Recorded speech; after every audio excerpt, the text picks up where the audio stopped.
Imagine packing up your entire life, your beautiful home, your community, your comfort, because your husband says God told him to just go.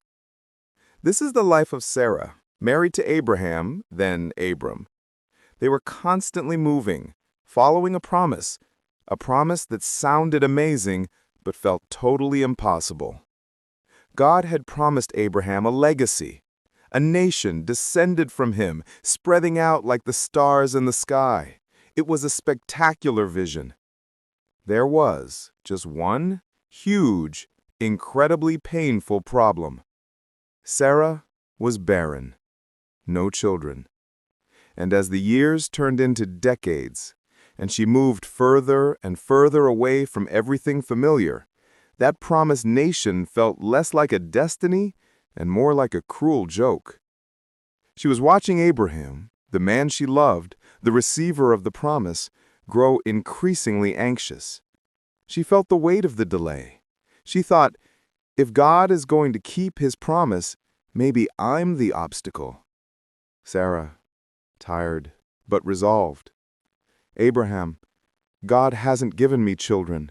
Maybe the promise is meant to come through my maidservant, Hagar.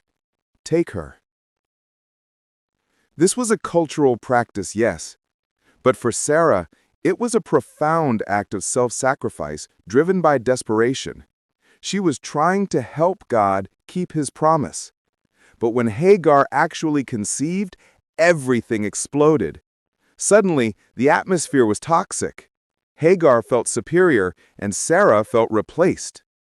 Her good intentions shattered. Sarah lashed out, forgetting her own pain and focusing her anger on Hagar. It's a painful reminder that even great people make messy, human mistakes when they're running on empty. 13 more years passed. The promise felt like ancient history. Then, one hot afternoon, 3 strangers show up at their camp. Abraham rushes to be the perfect host. The voice, calm, authoritative, though the speaker is just one of the guests. By this time next year, Sarah, your wife, will have a son. Sarah was almost 90. Her body was way past that kind of possibility. She was saying what any of us would say, that's impossible. The voice, gentle but penetrating. Why did Sarah laugh? Is anything too hard for the Lord? That question, is anything too hard for the Lord? It wasn't a rebuke. It was a life-altering truth check. It was a gentle reset, reminding her that God doesn't need our convoluted plans. He only needs our trust. And it happened, exactly as promised.